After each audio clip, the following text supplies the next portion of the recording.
Balik sa malapit sa pugad, mabilis na lumalala ang mga pangyayari. Ang mga soldier ant ay nagsimulang lumabas ng sunod-sunod, na bumubuo ng isang mahigpit na bilog sa paligid ni Sejan at ng iba pa. Sumugod sila ng diretso kay Sejan. Medyo nahuli sa pag-react si Sejan, ngunit hamarang ang inang oso bago pa siya maabot ng mga langgam. Sa isang mabigat na hampas ng kanyang paa, binaon niya ang mga ito sa lupa. Pagkatapos nyun, binigyan niya si Sejan ng mabilis na babala na manatiling alerto.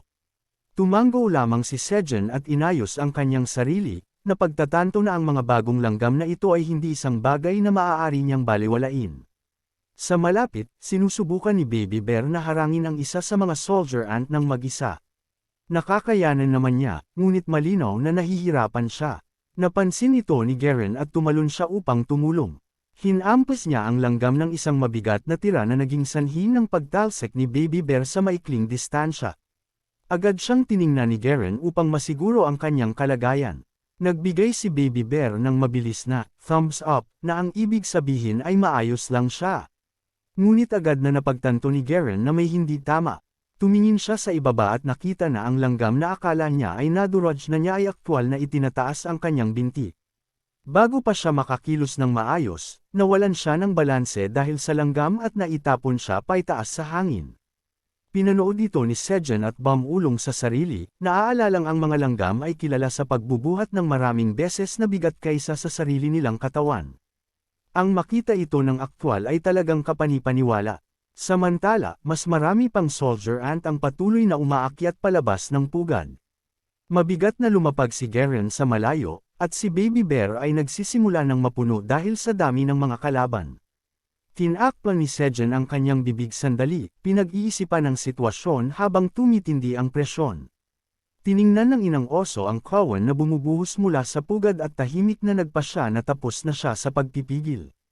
Humigpit ang kanyang mga kalamnan, at idineklara niya na oras na upang ipaalala sa kanila kung sino ang nagpapatakbo sa kanlurang kagubatan. Pagkatapos ay sumugod na siya. Pinunit niya ang mga langgam gamit ang kanyang mga kuko, hinihiwa ang mga ito at nagpapatalsak ng mga piraso sa hangin. Nanunood mula sa likuran, inayos ni Sejan ang kanyang sombrero at inamin sa sarili na masaya siya dahil nasa panig nila ang inang oso. Si Baby Bear naman ay malakas na naghihiyaw para sa kanyang ina habang dinadaanan nito ang kawan. Nagsimulang mag-adjust ang mga langgam. Sa halip na umatake ng mag-isa, nagkumpol-kumpol sila at itinaas ang kanilang mga katawan na parang kalasag, na bumubuo ng isang nagtatanggol na harang. Napansin ng inang oso ngunit hinampas pa rin sila, sinusubukang itulak silang muli pabalik sa ilalim ng lupa. Sandaling nagmukhang makakalusot siya, ngunit bigla siyang huminto. Ang mga langgam ay aktwal na nagawang pigilan ang kanyang hampas gamit ang kanilang mga kalasag. Napansin agad ni Sejan ang pagbabago. Ang mga langgam ay tila muling nag-oorganisa sa kanilang mga sarili, halos parang bumubuo sila ng iba't ibang hugis bilang isang grupo. Bago pa man ito maproseso ng lubos ng kahit sino, itinuro ni Baby Bear ang langit ng may takot.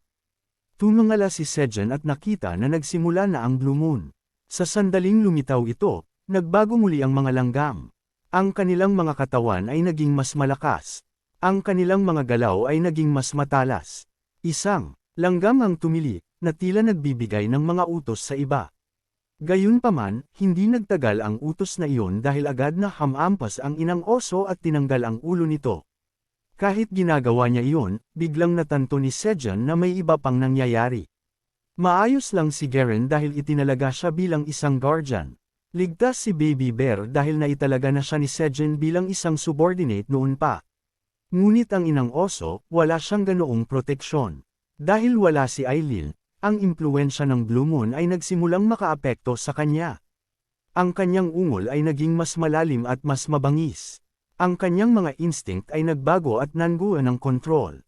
Tinitigan niya ang mga langgam ng may nagbabagang tindi, at sandali ring tila naguluhan ng mga langgam, halos parang nawala ang kanilang direksyon. Bago pa sila makakilos, muling nanalasa ang inang oso sa kanila at pinunit ang pugad gamit ang buong lakas. Tinapik ni Sejan ang balikat ni Baby Bear, humahanga sa kung gaano kabilis na ubos ng inang oso ang pugad. Sandali ay naging kampante sila na kasama nila itong lumalaban. Pagkatapos ay dahan daw ang lumingon ng inang oso at tumingin sa kanila.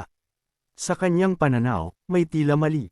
Sa tabi ng kanyang anak, nakakita siya ng isang bagay na binibigyang kahulugan ng kanyang mga instinct bilang isang kakaibang nilalang na sinusubukang linlangan ang kanyang anak. Agad na nagbago ang kanyang ekspresyon. Huli na nang matanto ni Sejun na siya na ngayon ang tinitingnan nito. Sumugod siya kay Sejun ngunit hamarang si Garen at hinawakan ang mga paa nito, sumisigaw na bumalik ito sa katinuan.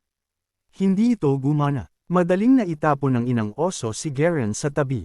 Tinatawag siya ni Baby Bear nang may pagkalito, at mabilis na nag-ipon si Sejun ng mga asul na apoy sa kanyang kamay, naghahandang ipagtanggol ang sarili. Bago pa may mangyaring mas malala, isang kakaibang bagay ang naganap. Ang Flame of Protection ay biglang nag-react ng kusa. Sumabog ang asul na apoy palabas at pinalibutan ang inang oso. Umungal siya sa sakit habang ang mga apoy ay bumabalot sa kanyang katawan. Nagpanik si Baby Bear, iniisip na sinusunog ang kanyang ina, ngunit mabilis na napansin ni Sejun ang isang hindi pangkaraniwang bagay. Hindi siya sinasaktan ng mga apoy. Sa halip, ang kanyang katawan ay napapalibutan ng asul na apoy na may halong kakaibang enerhiya. Doon ay may naalalang mahalaga si Sejun. Ang mga apoy ni Flame ay hindi ordinaryong apoy. Mayroon silang kakayahang linisin ang mga corrupted na enerhiya. Kaya ang nangyayari ay hindi isang pag-atake. Nililinis ng mga apoy ang impluensya ng Blue Moon mula sa inang oso. Unti-unting nawala ang mabangis na tingin sa kanyang mga mata. Bumagal ang kanyang paghinga, at nagbalik ang kanyang katinuan. Sa isang sandali, tila naguluhan siya, na parang hindi niya matindaan ang kapansin-pansing nangyari. Pagkatapos ay biglang dumaing ang pagod sa kanya. Bumagsak ang kanyang mga talukap. Nawalan siya ng malay. Nasalo siya ni Garen bago pa man siya tumama sa lupa, at ngayon ang kanyang dambuhalang katawan ay nakasandal na sa ibabaw nito habang tahimik siyang humihilik. Nagtanong si Baby Bear kung natutulog ba ito. Tumango si Sejun at nagpakawala ng isang mahabang buntong hininga ng ginhawa. Sa kasamaang palad, hindi nagtagal ang tahimik na sandaling iyon. May narinig na gumagalaw sa malapit si Baby Bear at lumingon sa paligid. Isang malaking grupo ng mga corrupted ant ang nagtipon sa paligid nila. Tila ang pagkawasak ng pugad ay nakakuha ng kanilang atensyon. Napabuntong hininga si Sejun sa hindi kapani-paniwalang malas. Nagawa nilang harapin ang mga naunang langgam, ngunit ngayon ay may mga bago na naman. Si Garen, habang hawak pa rin ang inang oso, ay tumingin sa paligid ng walang magawa. Hinawakan ni Baby Bear ang kanyang kahoy na tungkod at inamin na masyadong marami ang mga ito. Sinubukan ni Garen na gisingin ang inang oso sa pamamagitan ng pagtapik sa mukha nito, ngunit talagang tulog na tulog ito. Nagsimulang umatake ang mga langgam. Hiniwa ni Sejun ang isa sa mga sanga, ngunit mabilis silang pinapagod ng laban. Pagod na sila mula sa naunang pakikipaglaban. Bumigat ang paghinga ni Sejun. Nahihirapan na ring sumabay si Baby Bear. Naabutan si Garen habang ang mga sanga ay bumabalot sa kanyang leeg at nagsimulang sakalin siya.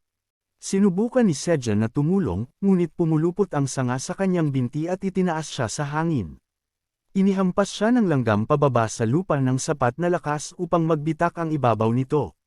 Isang mensahe mula sa system ang lumitaw, na-activate ang Indestructible Body. Gayunpaman, masakit ang pagkakatama. Nakabitin doon si Sejun, napapalibutan ng mahinang asul na enerhiya habang sinusuri siya ng corrupted ant. Sa malapit, si Baby Bear ay ganap ng nakagapos sa mga sanga, desperadong tinatawag ang kanyang tatay. Si Sejun ay nahihirapan pa ring huminga sa ilalim ng humihigpit na kapit. Nakabitin si Sejun doon, umuubo at pinagpapawisan. Masakit ang lahat, at nagsimula siyang magtaka kung naubos na ba ang Flame of Protection. Sa isang sandali, inisip niya na ito na ang katapusan. Ang kanyang mga iniisip ay napunta sa labas ng mundo. Napagtanto niya na marahil ay isang himala na ang isang ordinaryong tao na tulad niya ay nakaligtas ng ganito katagal sa 99th floor. Sa gitna ng lahat, nagtapos siya na maraming tao ang umaasa sa kanya. Marahil ay hindi pa rin siya sapat na malakas. Nagsimulang umiyak si Baby Bear, tinatawag ang kanyang tatay, ang kanyang nanay, at si Garen. Naisip din ni Sejun ang lahat ng iba pa, ang pamilya ng kuneho, ang mga bubuyog, maging si Batbat. Tahimik siyang humingi ng paumanhin sa kanilang lahat. Ang kanyang mga luha ay pamatak habang inaamin niya sa sarili na gusto pa niyang magluto ng mas masasarap na pagkain para sa kanila. Pagkaraan ng ilang minuto, habang may boses na pumutol sa kaisipang iyon, isang mahinahong boses ang nagsabi sa kanya na kung iyon ang gusto niya, dapat lang niyang gawin ito. Bahagyang bumukas ang mga mata ni Sejong. Agad niyang nakilala ang boses ngunit bumulong pa rin sa pagkalito, sinusubukang alamin kung sino ito. Sa itaas nila, may isang taong lumulutang sa langit. Isang maliwanag na liwanag ang sumabog mula sa kanyang kamay at kumalat palabas, na dumadaloy sa mga kalaban. Ang mga sanga sa paligid ni Baby Bear ay lumuwag, at ligtas siyang nakatulog. Nakalaya si Garen mula sa mga sumasakal na baging. Ang inang oso ay patuloy na humihilik ng payapa.